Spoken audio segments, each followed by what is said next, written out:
11 बजे हम आधे घंटे का विराम देंगे और फिर चाय पान करके इसमें प्रोफेसर साहब भी आ जाएंगे, फिर 20 मिनट का उनका रहेगा और फिर चर्चा।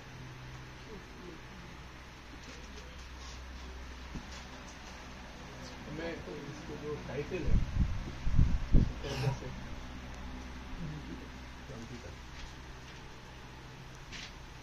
एक्चुअल में सत्याग्रह का मीनिंग क्या है और क्यों ये बहुत महत्वपूर्ण है, मैं इस पर ही केंद्रित करता हूँ। और गांधी की खुद की क्या समझ और वो अभी क्यों जरूरी है, ये बहुत सीरियस चीज है।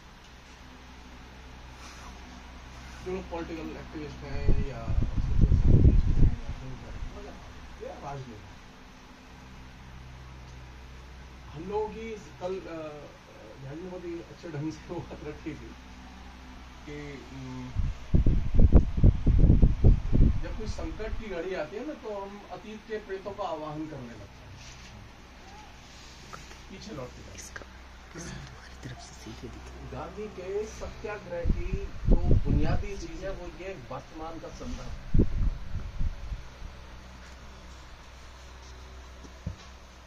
गांधी पर बात करते समय जो पूरी राइटिंग पढ़ जाएगी आप,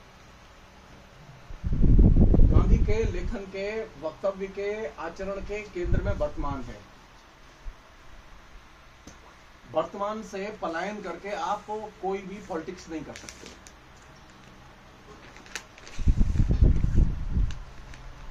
कुछ लोग भविष्योन्मुखी हैं, ये जो भी आजकल की जो नेट टेक्नोलॉजी आ गई है, और कुछ लोग अतीतोन्मुखी हैं जो सरकार में आ गए। वो भविष्य में जाना चाहते हो, अतीत में जाना चाहते, वर्तमान में नहीं आना चाहता इतना। दिलचस्प बात है, हिंदुस्तान ने जो डेमोक्रेसी अर्जित की वो वर्तमान में रह के अर्जित की, अतीत में जाके अर्जित नहीं। तो कितना फनी लगता है कि जब आप दुनिया के लोगों को संबोधित करें और आपने 2000 साल पहले डेमोक्रेसी की, और आज जो डेमोक्रेसी आई है जिनमें रखी है उनका आप नाम लेने में भी झिझकते हैं। तो गांधी का जो सत्याग्रह है उस सत्याग्रह का जो केंद्रीय पक्ष है, और जिसको कल झाजी ने रखा, आज फिर रखा उस बात को कि पॉलिटिक्स करते समय, पॉलिटिकल आंदोलन में भाग लेते समय, पॉलिटिकल इश्यूज पर बात करते समय, कॉन्सेप्ट पर बात करते समय उनके संदर्भ को जानना बेहद जरूरी है। हम लोग करते क्या है कि संदर्भ के बिना कॉन्सेप्ट पकड़ते हैं, संदर्भ के बिना विचार पकड़ते हैं, संदर्भ के बिना व्यक्ति पकड़ते हैं। इस आदत से निकले। गांधी की जो सबसे जो केंद्रीय चीज थी वो ये कि वे अभी ये है ना एक और चीज, इवेंट बहुत हो रहे हैं, लोग बड़े प्रभावित हैं इवेंट से। गांधी भी इवेंट करते हैं। गांधी के इवेंट की एक खूबी थी, गांधी के इवेंट के केंद्र में सत्य घटनाक्रम होता था। जैसे सत्याग्रह जहां भी शुरू हुआ है वहां कोई सत्य घटना घटी है, उसके बाद वो आंदोलन शुरू हुआ। डेड इश्यूज पर, इमोशनल इश्यूज पर, इररिलेवेंट इश्यूज पर जो है इवेंट करना, ये गांधी की विचारधारा का हिस्सा नहीं है। गांधी ने सत्याग्रह के लिए, क्योंकि सत्याग्रह में बात नहीं हो सकती बिना किसी घटनाक्रम के, लेकिन गांधी के लिए सत्य घटनाक्रम बहुत जरूरी है। और ये चीज है जो कि वर्तमान की राजनीति के लिए भी महत्वपूर्ण है। हम फेक घटनाक्रम पर बात न करें। अभी जो एक फिनोमेना विकसित हो चुका है, अघटित घटना पर सबसे ज्यादा बातचीत हो रही है हम लोगों को, जो घटना घटी ही नहीं। एकदम बैठ के कुक स्टोरीज तैयार की जा रही हैं और वो संप्रेषित की जा रही हैं और लोग उसमें मशगूल हैं। तो सत्याग्रह का जो पूरा का पूरा कॉन्सेप्ट है, उस कॉन्सेप्ट में सत्य घटनाक्रम एक बहुत महत्वपूर्ण एलिमेंट है। उसके बिना आप सत्याग्रह को समझ नहीं सकते। इसमें दो चीजें हैं, वो भी सिंपल ढंग से मैं कह रहा हूं, मैं उसके डिटेल्स में नहीं जाना चाहता। एक तरफ है और दूसरी तरफ घटना। और जब गांधी किसी घटनाक्रम को चुनते हैं और उसके इशू बनाते हैं, तो वो ये व्यक्ति और घटना के बीच में जो गैप है, उन गैप को वे अपने एक्सपीरियंस से भरते हैं। हमारी मुश्किल यह है कि हम घटनाक्रम में तो शामिल हो जाते हैं, किसी इवेंट में तो शामिल हो जाते हैं, लेकिन हमारे पास में कोई एक्सपीरियंस नहीं होता। पॉलिटिक्स के लिए, पॉलिटिकल आइडियोलॉजी में शामिल होने के लिए, किसी एजिटेशन में शामिल होने के लिए जरूरी है कि आपके पास में दूसरों के अनुभव होने चाहिए।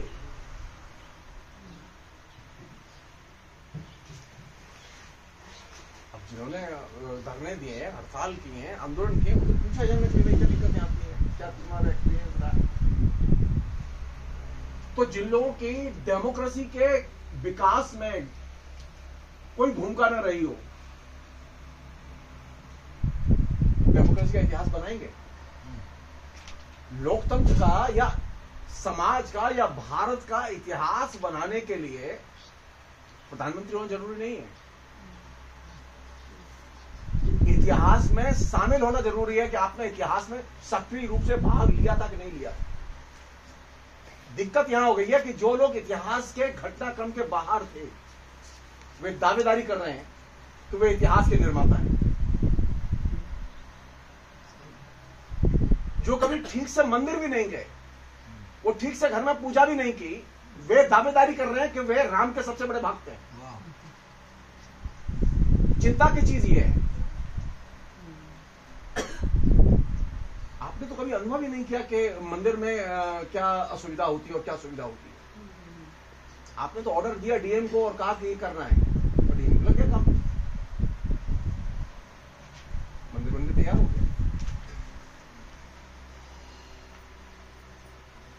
मंदिर के निर्माण की प्रक्रिया में आपकी कोई भूमिका नहीं। इतिहास के निर्माण में, इतिहास में सक्रिय हिस्सेदारी बेहद जरूरी है।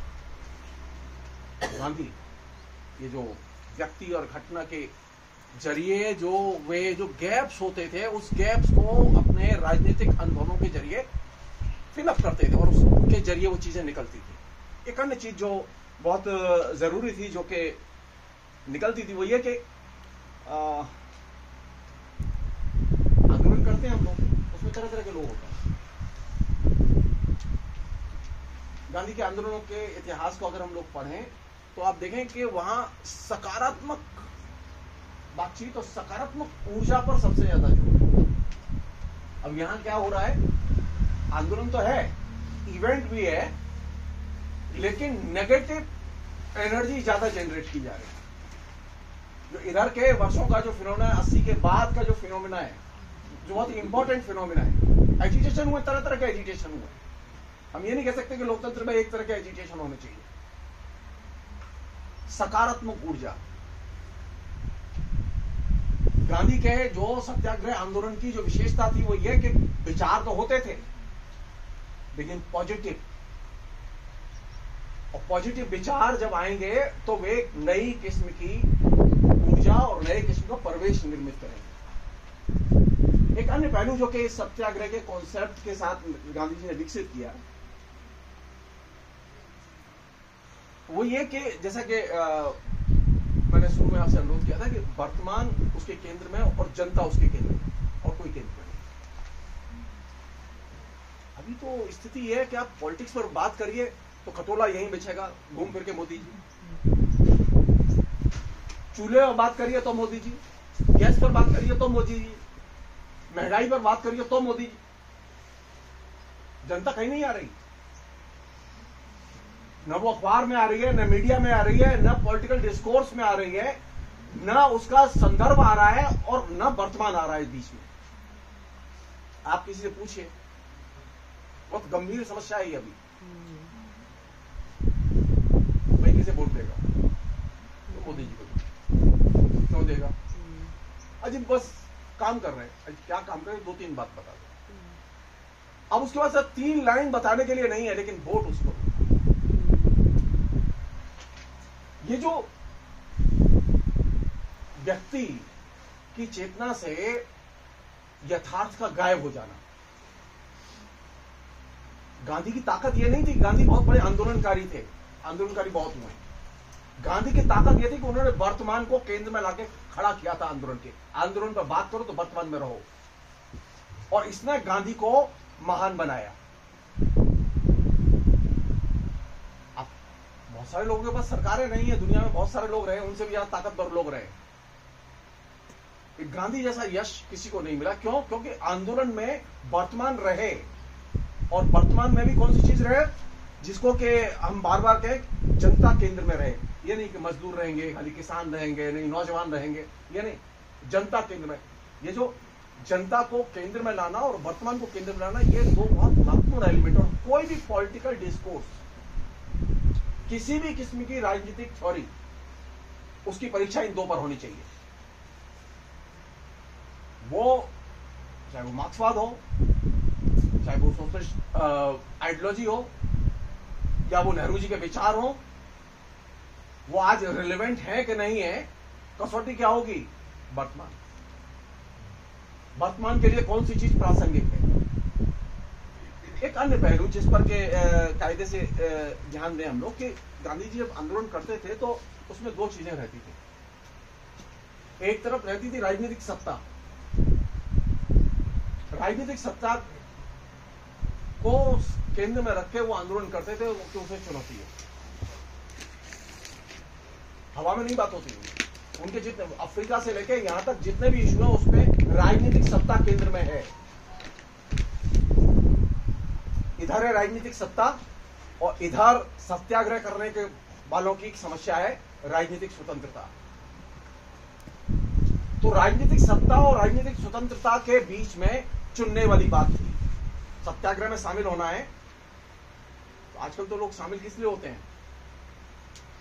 आंदोलन में शामिल इसलिए नहीं होते कि राजनीतिक स्वतंत्रता का विस्तार करना है, बल्कि इसलिए होते हैं पॉलिटिकल कनेक्शन कैसे बने, राजनेता से संबंध कैसे बने। गांधी की पूरी पॉलिटिक्स और पूरा का पूरा ओरिएंटेशन इसी बात पर टिका हुआ था कि राजनीतिक सत्ता को चुनौती दी जानी चाहिए, और किन रूपों में, और क्या चीज हासिल करनी है। डिमांड तो होती थी, जो भी तात्कालिक डिमांड है, लेकिन असल चीज थी जो बड़ा फलक। हम किसी भी चीज पर विचार करें, जब तक हमारे पास में बड़े फलक पर, व्यापक फलक पर देखने की दृष्टि नहीं होगी, हम चीजों को साफ नजरिए से नहीं देख सकते। अभी क्या हो गया, हम छोटी छोटी चीजों को छोटे छोटे नजरिए से देखते हैं, और ये तो एक तरह से गांधी से पलायन है। तो अगर मुझसे पूछें तो मैं ये कहूंगा कि सिर्फ एक चीज विकसित कर लें हम लोग, हर चीज को, वो चाहे वो रीता पाल हो, चाहे वो इनके पति हो, चाहे वो ये राय साहब हो, कैसे बात करेंगे। एक तो ये कि व्यक्ति है, और एक सीमित रूप में इनके बारे बात सोची जानी चाहिए, और एक है कि व्यापक फलक में रख के इनकी गतिविधियों को देखा जाना चाहिए। हमने क्या किया है कि हमने अब उन लोगों को छोटे दायरे में, सीमित दायरे में रख के देखना शुरू कर दिया, और इसने सारी मुश्किलें खड़ी की हमारी जीवन। एक साधारण से साधारण कार्यकर्ता, एक नेता, एक आंदोलन, उस सबको आपको एक व्यापक फलक कौन सा है? गांधी जी के साथ था राजनीतिक स्वाधीनता। और आज के जमाने में जो कि हम लोग जब विमर्श करते हैं तो इसलिए नहीं विमर्श करते, मुझे गांधी को रिपीट नहीं करना, मैं गांधी का पुनर्पाठ करने के लिए यहां नहीं बैठा। अच्छा संबंध तभी बनेगा जब मैं गांधी से आगे निकलूं कि गांधी मुझे किस रास्ते पे ले जाना चाहते हैं। गांधी ने खड़ा किया था देश को लोकतंत्र के रास्ते पर। अब समस्या मेरी है कि इस लोकतंत्र का व्यापक फलक क्या हो सकता है, जिसमें कि मैं हर व्यक्ति को, हर संगठन को, हर राजनीतिक दल को, इसको देखूं। किसके आईने में देखूं? लोकतंत्र के आईने में। तो मुझे सिस्टम के तौर पर डेमोक्रेसी उपलब्ध कराई थी गांधी जी। एक अन्य पहलू और वो ये कि सत्याग्रह में एक मीनिंग नहीं होते।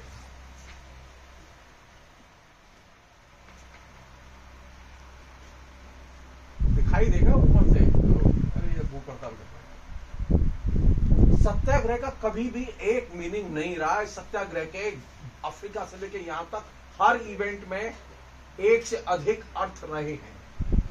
तो सत्याग्रह पर बात करते समय हम इस चीज को ध्यान रखें कि सत्याग्रह एकाधिक अर्थों को व्यक्त और व्यंजित करता है।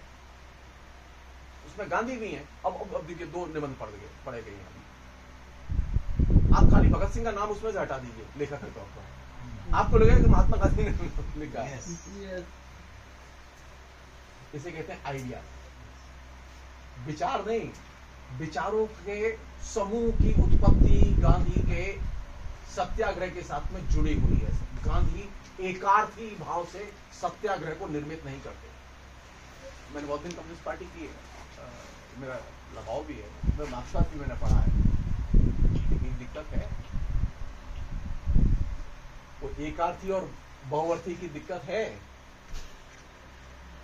तो हम जब आज के जमाने में जब गांधी पर विचार कर रहे हैं, पॉलिटिक्स पर विचार कर रहे हैं, किसी भी राजनीतिक विचारधारा पर विचार कर रहे हैं या किसी भी राजनीतिक दल पर विचार कर रहे हैं, तो हम एक चीज ध्यान रखें।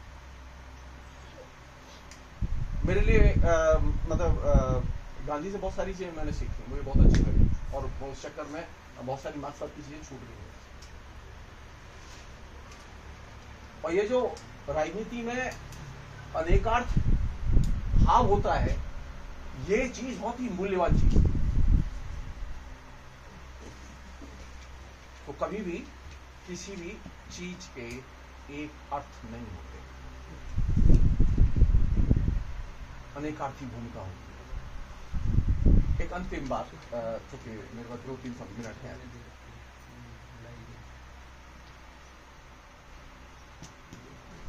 सत्याग्रह क्यों कर जाएगा? गांधी के सत्याग्रह करने का एक बहुत ही बुनियादी कारण था दमित सत्य का उद्घाटन करना।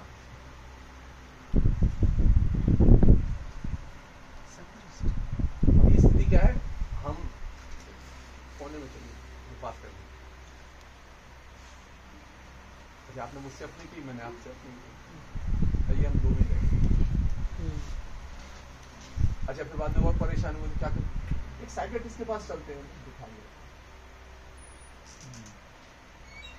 गांधी अपने सत्याग्रह के जरिए, अफ्रीका में उन्होंने यही प्रैक्टिस अपनाई, यहां पर भी यही प्रैक्टिस अपनाई, दमित सत्य का उद्घाटन किया जाए। जिस सत्य को छिपाया गया है उस सत्य को सबको बताया जाए।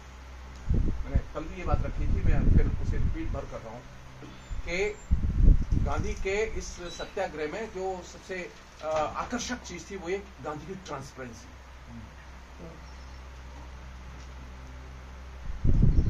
जब आप सत्य का उद्घाटन करेंगे, वो दमित सत्य का उद्घाटन करेंगे, तो उसमें क्या है कि ट्रांसपेरेंसी बहुत जरूरी है। अगर ट्रांसपेरेंसी नहीं होगी, और क्या चाहिए इसके लिए? आप में से कोई भी बताए। सत्याग्रह में जो सबसे मूल्यवान चीज थी, जो आज दांव पे लगी है, वह निर्भय होकर बोलो। अभी क्या है कि हम बिल्कुल एकदम कांपते रहते हैं, ये लिखा है और पता नहीं क्या हो जाए। अरे क्या हो जाएगा? आपकी स्थिति ये हो गई है कि आपको अब पग पग पर एक एक पंक्ति लिखते हुए डरते हैं, एक एक पंक्ति बोलते हुए डरते हैं। पता नहीं नाराज हो जाएंगे, पता नहीं पुलिस आ जाएगी। सत्याग्रह की पॉलिटिक्स ने निर्भय की राजनीति को जन्म दिया था और एक तरह से सत्य के उद्घाटन पर जोर दिया था। ये सत्य का जो आग्रह है ना, वो सत्य का आग्रह इसलिए नहीं है क्या वो जो कोई सन्यासियों की तरह सत्य बोलना है मुझे, जी नहीं। राम अच्छे थे, राम के पिता दशरथ थे, राम की पत्नी सीता थी, ये सत्य बताने के लिए सत्य की जरूरत नहीं है। सत्य की जरूरत इसलिए है कि जिसे लोग बोलने से डरते हैं।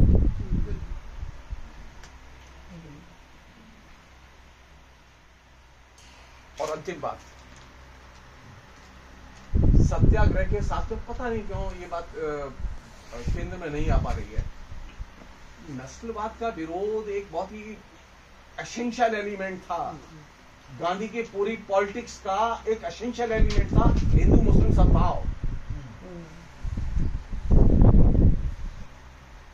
गांधी किसी भी कॉस्ट पर उस जगह से हटने के लिए तैयार नहीं होते थे जहां वो दंगा रोकने के लिए जाते थे। आज की स्थिति और कोई किसी की जरूरत नहीं, जनता नाराज हो, मैं जनता में जाऊंगा।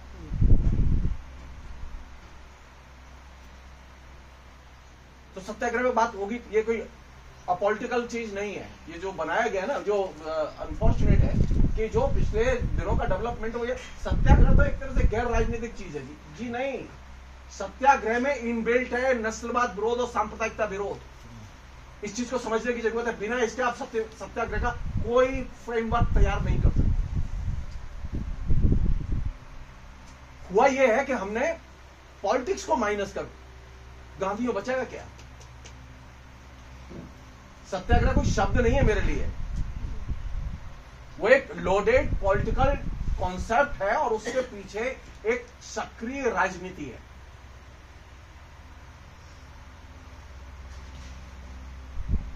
और कैसी राजनीति है? गांधी का काम किसका है? वो गांधीवादियों का ही काम है जी नहीं। गांधी शांति प्रतिष्ठान वालों का काम है जी नहीं। वो राम मोहन जी का काम है या झा जी का काम है जी नहीं। गांधी बोध का मतलब है, जो कि गांधी ने विकसित किया पूरे आंदोलन में, गांधी बोध का मतलब है राष्ट्रीय बोध पैदा करना। गांधी ने एकदम नेशनल फीलिंग्स के साथ में इंटीग्रेट किया था अपने आइडियाज को। तो जब मैं गांधी बोध की बात करता हूं, गांधी के विचारों की बात करता हूं, तो मेरे दिमाग में नेशनल फीलिंग, राष्ट्रीय बोध बहुत महत्वपूर्ण होता है। अब क्या है कि हमारे पास राष्ट्रीय बोध तो है लेकिन कोई विचार नहीं है।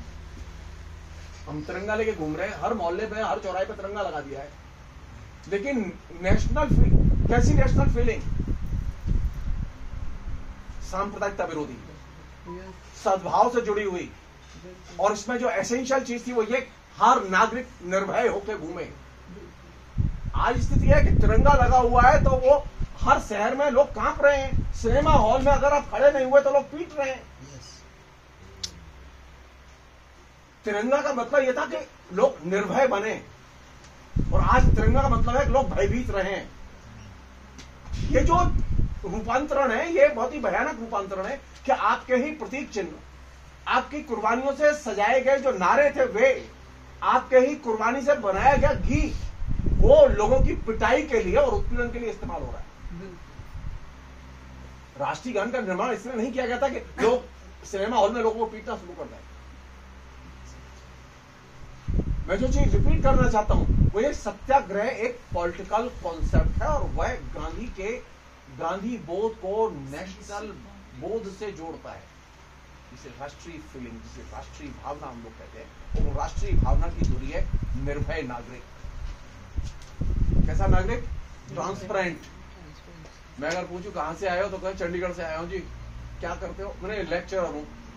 अब ये नहीं झूठ बोल रहे हैं, नहीं जी मैं ये करता हूं, मैं वो करता हूं। खुद भी ट्रांसपेरेंट होंगे, दूसरे को भी फोर्स करेंगे।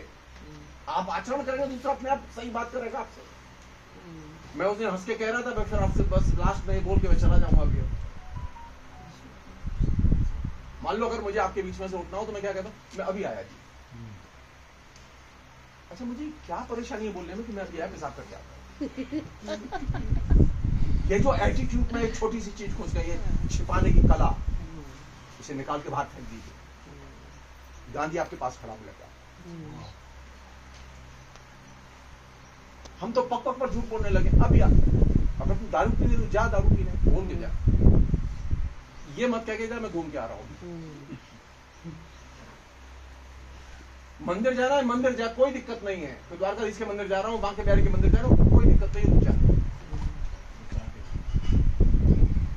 नहीं है तो कोई दिक्कत नहीं, अकेला जाना है चला जा। कोई पास में पूछे कहां जा रहे हो तो सही बोलो, सच बोलो। सच बोलने के लिए पहला प्रैक्टिस, अभ्यास खुद से शुरू होना है और खुद के आचरण से शुरू होना है। और गांधी जो है वो आपको यहां मिलेगा। बहुत बहुत शुक्रिया। Thank you.